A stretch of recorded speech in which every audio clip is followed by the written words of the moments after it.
Hello guys, कैसे हैं आप लोग। मैं आशा करती हूँ कि आप लोग बहुत अच्छे होंगे। मैं भी एकदम ठीक हूँ। और आप लोग ठंड को एंजॉय कर रहे होंगे। मैं भी ठंडी को एंजॉय कर रही हूँ क्योंकि ठंडा इस समय बहुत ज़्यादा आ गई है। मतलब इतनी बढ़ गई है, मैं क्या बताऊँ। पैर वैर तो ठंडे रहते ही थे, लेकिन अब ना पूरे दिन ठंडी लगती रहती है। सुबह तो रजाई से निकलने का मन ही नहीं करता, ऐसे लगता है थोड़ी देर और सो लूँ। और जैसे ही रजाई के अंदर सर निकालो, पैर हाथ निकालो, वैसे ही ऐसे लगेगा अभी नहीं उठूँगी। लेकिन घड़ी को देखते हुए ऐसा लगता है कि उठ जाओ, वरना बहुत टाइम हो जाएगा। तो मेरे ससुर जी को ड्यूटी जाना होता है, इसलिए चाहे मन करे उठने का या ना करे, उठना पड़ेगा ही। तो मैं ना सुबह-सुबह उठ के फटाफट से नहा वहा लेती हूँ। नहा के पूजा करके तुरंत मैं किचन में आ जाया करती हूँ। मैं सुबह चाहे जितनी जल्दी उठ जाती हूँ, चाहे जितना जल्दी मैं लंच बनाने की कोशिश करती हूँ, 8 साढ़े 8 बज ही जाता है। क्योंकि ठंड लगती रहती है ना, तो आराम-आराम से करती हूँ। ऊपर से प्रेग्नेंट हूँ, तो उठने बैठने में भी दिक्कत होती रहती है। जल्दी-जल्दी कुछ हो ही नहीं पाता, चाहे जितना जल्दी करूँ मैं।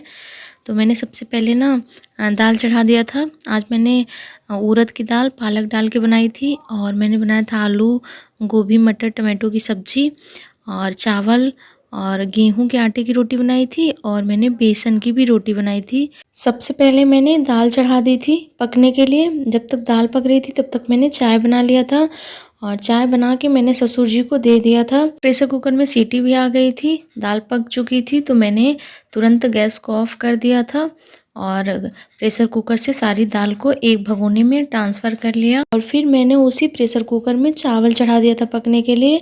एक ही कुकर में मैंने दाल और चावल बना लिया था, और कढ़ाई में सब्जी बना ली थी। और मैंने फिर अपने लिए चाय निकाल लिया था। और चाय ना मैंने पिया नहीं था, मैंने थोड़ी सी चाय वाली बिस्किट ले रखी थी, 2 मैंने खा ली थी। सुबह सुबह भूख लग जाती है, इसलिए मैंने 2 चाय वाली बिस्किट खा ली थी। और चाय मैंने नहीं पिया था, चाय रख दिया था। बिस्किट खाने के बाद तुरंत मैंने तड़का लगा दिया था दाल में। सिंपल सा तड़का मैंने लगाया था, लहसुन मिर्ची हींग वाला। बेसन की भी रोटी बनती है और गेहूं के आटे की भी रोटी बनती है, इसलिए आटा ना अलग अलग लगाना पड़ता है। इसलिए मैंने प्लेट में पहले से ही बेसन निकाल के रख लिया था, और आधा बेसन आधा गेहूं का आटा मैं मिक्स करके बेसन की रोटी बनाती हूँ।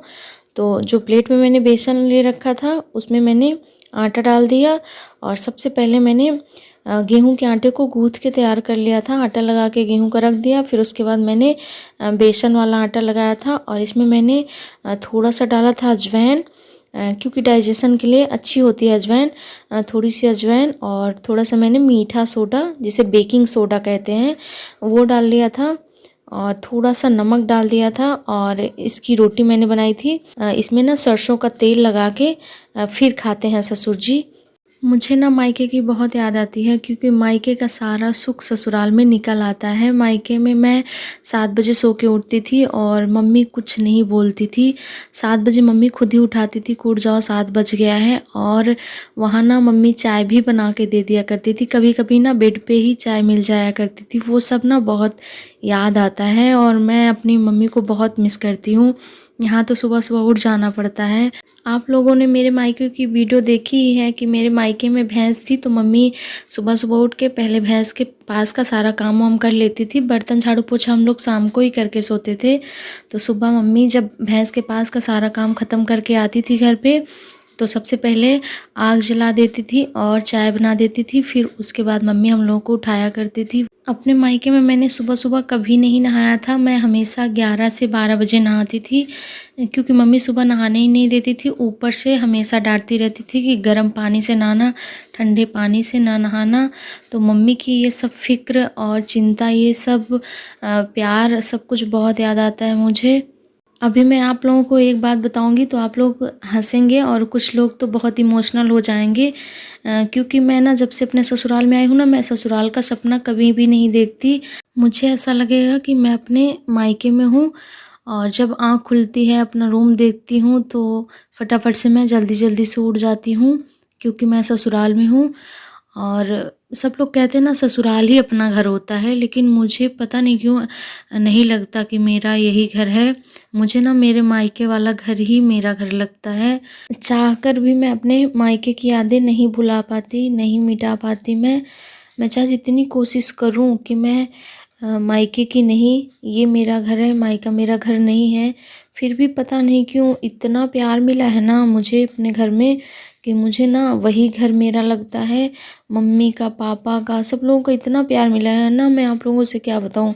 मेरे पापा को कुछ लोग बोलते रहते हैं आपके पापा वीडियो में नहीं दिखते।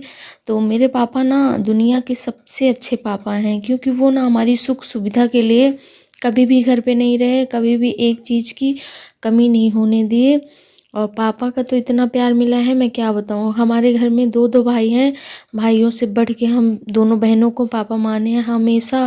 पापा हमको लड़के से बढ़ के माने हैं, कहते थे कि ये लड़कियां नहीं मेरे लड़के हैं, वो सब बहुत याद आता है। मेरे मायके का घर कच्चा है, मिट्टी का बना हुआ है।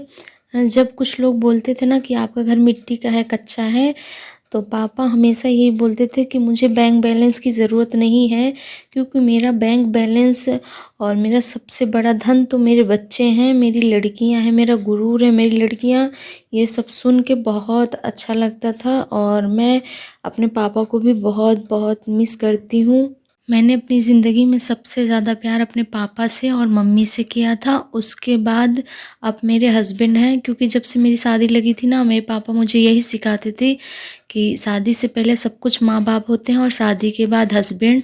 आज भी मैं अपने मम्मी से बहुत ज़्यादा बात नहीं कर पाती, मुझे रोना आने लगता है। 5 मिनट मैं मम्मी से बात करने के बाद फ़ोन रख दिया करती हूँ, कट कर देती हूँ।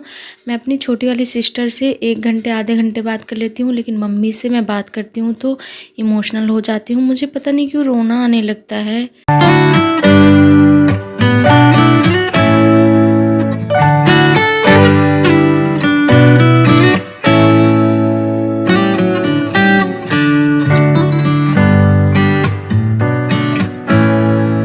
खाना बनाने के बाद तुरंत मैंने ससुर जी को खाना निकाल दिया था। थाली में सब्जी निकाल दी थी, दाल निकाल दिया था, ननद जी उसमें अचार रख दी थी। और चावल मैंने नहीं दिया था ससुर जी को, क्योंकि रोटी खाने के बाद वो दाल के साथ जब चावल खाते हैं तो चावल मंगवा लेते हैं। और एक मूली में 2 टुकड़े करके ननद जी वो भी दे दी थी। ये शाम की वीडियो मैं शूट कर रही हूँ।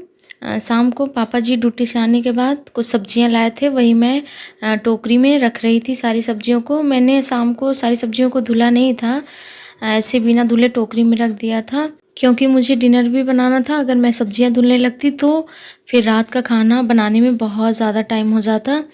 तो इसीलिए मैंने ऐसी ही सब्जियां रात को रख दी थी। फिर सुबह मैंने अच्छे से साफ़ किया और धुलने के बाद फिर जो सब्जियां फ्रिज में रखने वाली थी वो सब फ्रिज में रख दिया, और जो बाहर रखने की थी वो मैंने बाहर ही रख दिया था। और पापा जी बोले थे कि तहरी बना लेना, तो मैंने सिर्फ तहरी ही रात को बनाई थी।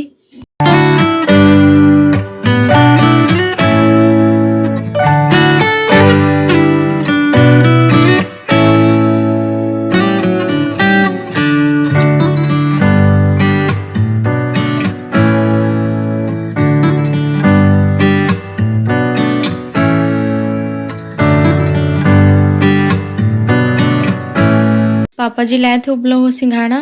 सारा सामान रखने के बाद सब्जी उब्जी, फिर हमने सिंघाड़ा खाया। और सिंघाड़ा खाने के बाद तुरंत सारी सब्जियां कट करके डिनर बनाने की तैयारी कर ली। और फिर तुरंत मैंने डिनर बना लिया था। कढ़ाई में तेल गरम किया और तेल गरम होने के बाद थोड़ा सा राई, जीरा और मेथी डाल के पका लिया। मिर्ची, लहसुन, अदरक और प्याज, टमाटो जो भी डालना था वो सब मैंने डाल के बारी बारी से पका लिया। और फिर उसके बाद मैंने गोभी, मटर सब कुछ डाला और सारी सब्जियों को खूब अच्छे से भून लिया। भूनने के बाद चावल डाल के भूना, फिर उसमें मैंने पानी डाल के ढक दिया था।